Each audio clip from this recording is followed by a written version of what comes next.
আসসালামু আলাইকুম এভরিওয়ান, সবাইকে মাহে রমজানের শুভেচ্ছা জানিয়ে শুরু করছি আমার আজকের ব্লগটি। দেখতে দেখতে মুসলিমদের প্রিয় শ্রেষ্ঠ মাস রমাদান মাস দরজায় এসে খড়া নাড়ছে। আলহামদুলিল্লাহ আলহামদুলিল্লাহ, আল্লাহর কাছে অশেষ অশেষ শুক্রিয়া। আবারও একটি সুযোগ ইনশাআল্লাহ পাবো হয়তো। গত রমজান থেকে এই রমজান অবধি কত মানুষই আল্লাহর ডাকে চলে গিয়েছেন। আগামী পর্যন্ত আপনি আমি কেউ বেঁচে থাকবো কিনা আল্লাহ ছাড়া কেউ জানেন না। তাই আল্লাহ রাসূলের পথে সময় ব্যয় করা, ইবাদত করার তৌফিক যেন আল্লাহ আমাদেরকে দান করেন। আর এই রমজান মাসে আল্লাহর ইবাদত বন্দেগী করার অনেক পরিকল্পনা আমরা করে থাকি, কিন্তু রান্নাঘরের কাজের দিকটাও আমাদের গৃহিণীদের সামলাতে হয়। তাই আমি যেভাবে একটু একটু কাজ আগে থেকে গুছিয়ে রাখি, আজকে সেটাই আপনাদের সঙ্গে শেয়ার করব। এতে করে রামাদানে অনেকটা সময় রান্নাঘর থেকে বেঁচে যাবে ইনশাআল্লাহ। আশা করছি আপনাদের একটু একটু কাজে লাগবে, দেখতে থাকুন।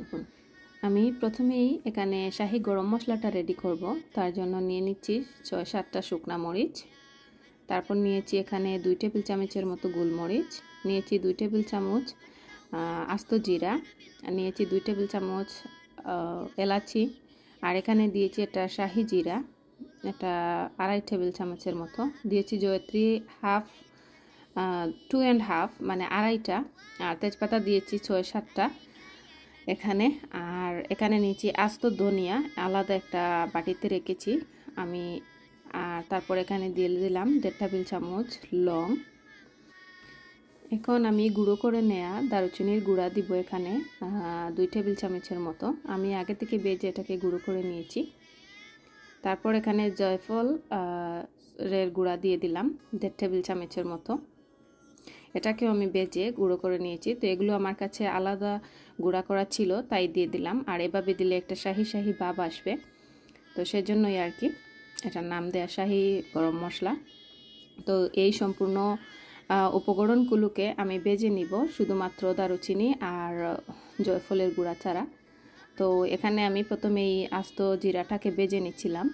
এটা আলতোভাবে মিডিয়াম আছে গোল্ডেন টু ব্রাউন কালার করে নিব। খেয়াল রাখতে হবে যেন না পুড়ে যায়, কেন পুড়ে গেলে পুরো সম্পূর্ণ টেস্টটা মানে একদম চেঞ্জ হয়ে যাবে, ভালো লাগবে না। তো এটাকে আমি একটা প্লেটে ঢেলে নিচ্ছি একটু ঠান্ডা হওয়ার জন্য। তারপর একই প্যানে আমি বাকি সব উপকরণগুলো শুধুমাত্র দারুচিনি আর জয়ফলের গুঁড়া ছাড়া এখানে দিয়ে দিলাম। তো এগুলোকেও আমি আলতো করে ভেজে নিব, পুড়ে যাতে না যায় সেই দিকটাও লক্ষ্য রাখতে হবে। ভাজতে ভাজতে যখন দেখবেন এরকম কালার চলে আসছে, মানে কালারটা পুরোপুরি চেঞ্জ হয়ে গিয়েছে, আর একটা মুচমুচে ভাব বা শব্দ করছে এটার মধ্যে, যে গরম মশলার মধ্যে, তো সব কিছু এভাবেই তখন ঢেলে নেবেন প্লেটে, মানে চুলা থেকে নামিয়ে নেবেন। তারপর একই সাথে দারুচিনি আর জয়ফলের গুঁড়াটাও মিশিয়ে নিতে পারেন, চাইলে এটা সরাসরি ব্লেন্ডারও দেওয়া যায়, কোনো অসুবিধা নেই। তো এখন এগুলোকে ব্লেন্ড করে নিলাম। এখন একটা বয়ামে এটাকে রেখে দিব, বা রান্নাঘরের যে গরম মশলার বয়াম থাকে যার যার, সেটাতে নিয়ে নিলেই হয়ে যায়। তো এই যে আমি এভাবেই নিয়ে নিলাম, আর লিখে দিয়েছি শাহি গরম মশলা, কারণ এরকম অনেক কালার আছে মশলার, যাতে না ভুলে যাই। এখন এখানে 20 থেকে 30টা শুকনো মরিচ নিয়েছি। এটা রমাদান মাসে অনেক অনেক বেশি লাগে, সবারই লাগে। তো এটা একদম আলু চপ থেকে শুরু করে খিচুড়ির সাথে এমনিতে খাওয়া বা আরও অনেক কিছুতে দেওয়াতেই লাগে। তো এটাও দেখা যায় বাঁচতে গেলে অনেকটা সময় লেগে যায়।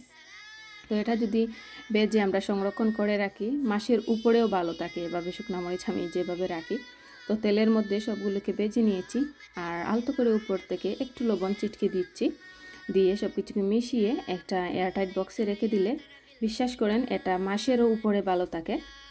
আপনি ট্রাই করে দেখতে পারেন। আমি তো এভাবে রেখে দিই একসাথে ভেজে। এখানে চাইলে চিনিও দেওয়া যেতে পারে, মানে লবণের বদলে, একইভাবে ভালো থাকে, কোনো অসুবিধা নেই।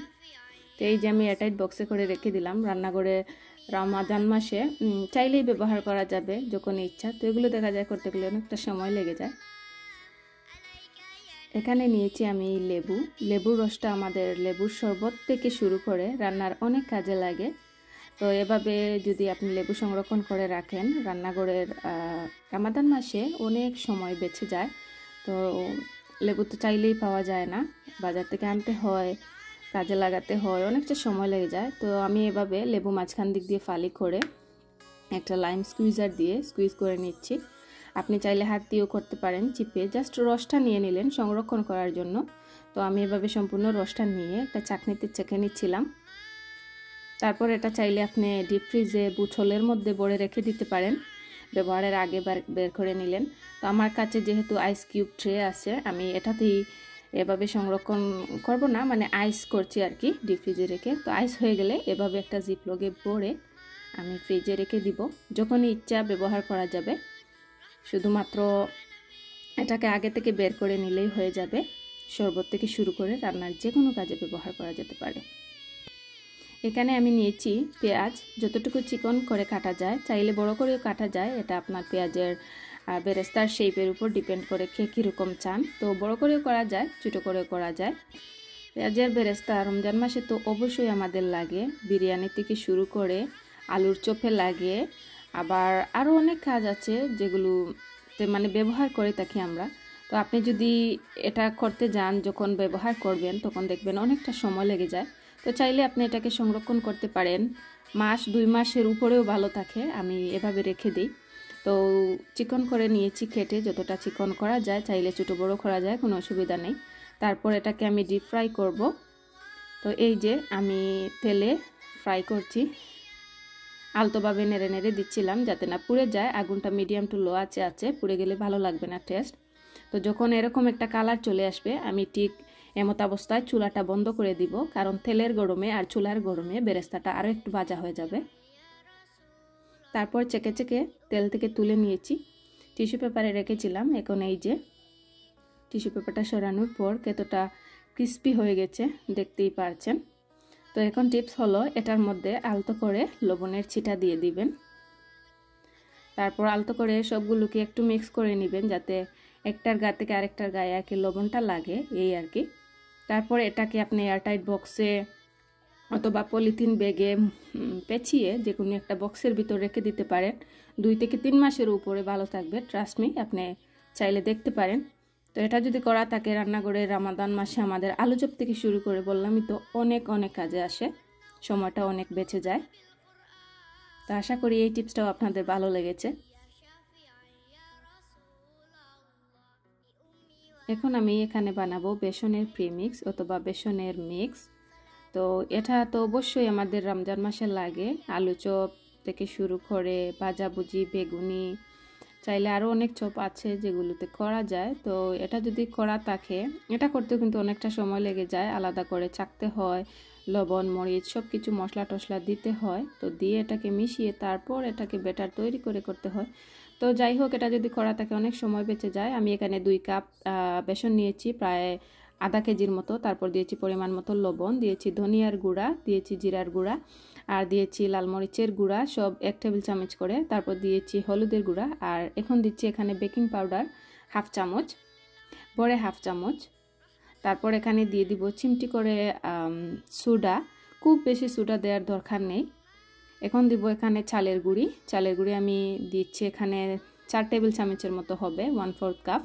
তো আপনি চাইলে এখানে কর্নফ্লাওয়ারও ব্যবহার করতে পারেন। চালের গুঁড়ি, কর্নফ্লাওয়ার, এটা শুধু খাবারটা বা বেগুনি যে কোনো কিছুকে মুচমুচে করে, এই হচ্ছে তার কাজ।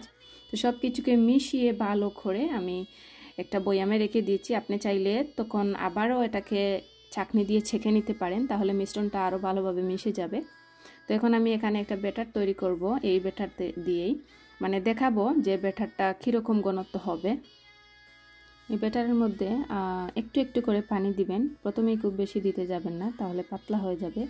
তো সম্পূর্ণটা মিশিয়ে এই যে এরকম একটা ব্যাটার হয়েছে, এটা একটু ঘন, খুব বেশি পাতলা না। তো তারপরও আমি বোঝার সুবিধার্থে আপনাদেরকে একটা চামচ কুট করে দেখাচ্ছি।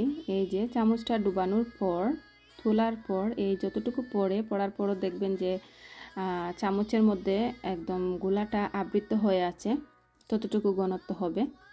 তারপর আবারও সুবিধার্থে বোঝাতে আমি আমার আঙ্গুলটা কুট করে বোঝাচ্ছি। আঙ্গুলটাকে ডুবিয়ে নেওয়ার পর তোলার পরে যে অবশিষ্ট অংশ আঙ্গুলের মধ্যে লেগে থাকবে বা আবৃত হয়ে থাকবে, এই যে ঘনত্বটা হবে ঠিক এরকম।